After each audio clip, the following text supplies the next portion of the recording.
Bonjour et bienvenue à tous pour une nouvelle recette. Aujourd'hui, ce sera une recette sucrée. Nous allons faire des panna cotta avec un coulis de mangue. Voilà.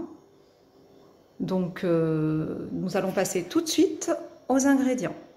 Donc, pour notre recette, nous aurons besoin des ingrédients suivants. 400 ml de lait de coco, 200 ml de crème entière, liquide ou semi-épaisse, 80 g de sucre, un sachet de 2 g d'agar-agar et d'une mangue bien mûre. Donc, on a mis le lait de coco dans une casserole.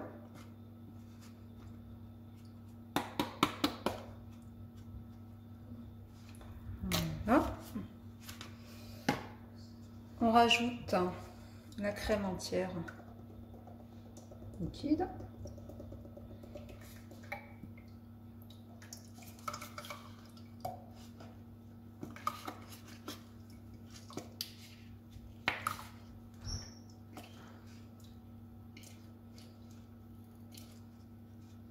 Voilà. Le sucre.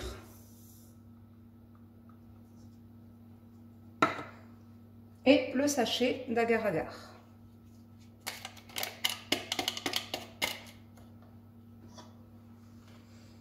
Et on mélange.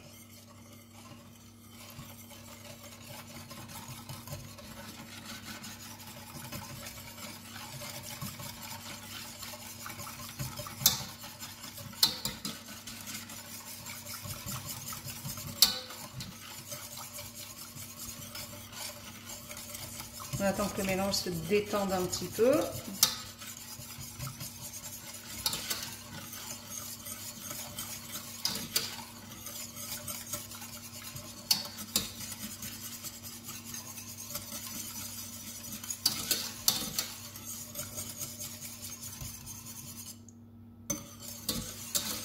Voilà, on fait attention à ce que ça accroche pas en dessous, au fond de la casserole.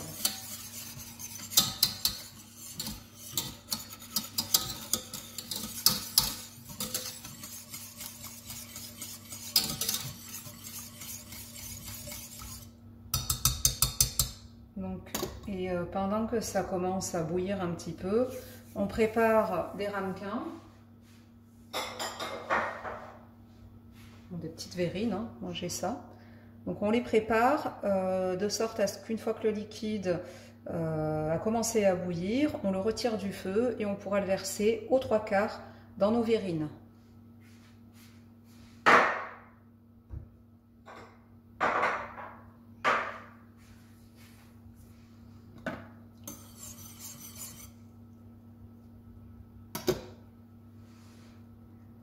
Voilà, donc là on remplit aux 3/4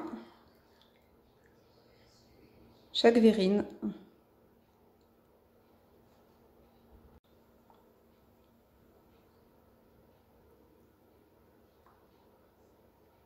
Voilà.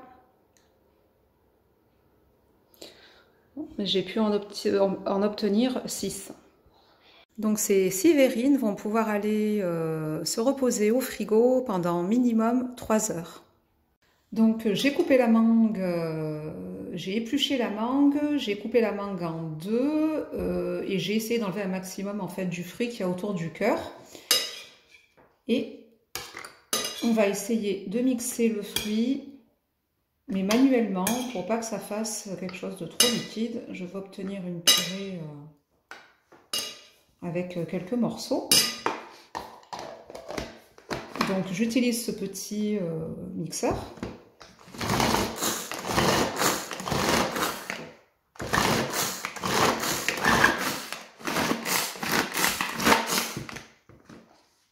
Voilà, regardez, il y a des petits morceaux, c'est ce que je veux obtenir. Donc,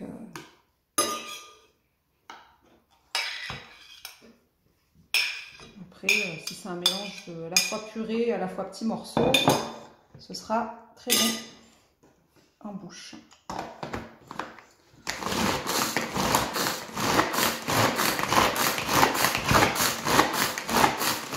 Voilà, je pense que ça va être bon. Voilà, super. Donc on obtient une sorte de purée, vous voyez, et en même temps des petits morceaux. Donc c'est exactement la texture que je souhaitais obtenir. Et on va réserver au frais en attendant que nos panna cotta aient pris, et puis après on passera au dressage. Là, on est 3 heures après, les panna cotta ont bien prise. Regardez, on a la texture gélatineuse. On va pouvoir mettre le coulis de mangue.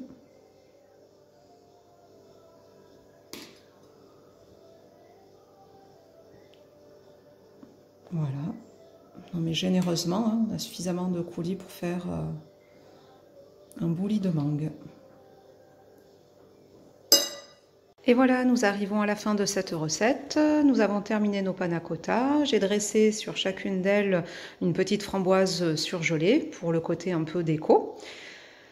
Voilà, donc je ne sais pas ce que vous en pensez, mais elles ont l'air très très bonnes. Donc si vous avez aimé cette recette, n'hésitez pas à cliquer sur le pouce bleu. On se retrouve très vite pour de nouvelles recettes. Merci et bon appétit!